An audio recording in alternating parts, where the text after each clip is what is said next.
How to enable I'm under attack mode of Cloudflare in cPanel. Cloudflare performs additional security checks of visitors to protect from DDoS attacks.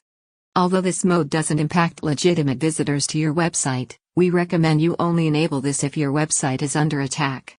Once the threat is removed, you should disable this mode. Log into your cPanel account. You will be on this page. Go to the software section and click on the Cloudflare icon. Click to sign in and enter your Cloudflare email address and password to log in.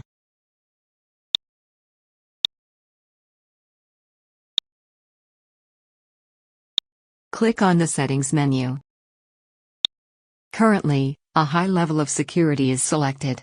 Click to open the drop-down list and select the Under Attack option. That's it. Now you know how to enable the I'm under attack mode of Cloudflare in cPanel. To disable it, just click to select any other level of security from the drop-down list. Thank you for watching.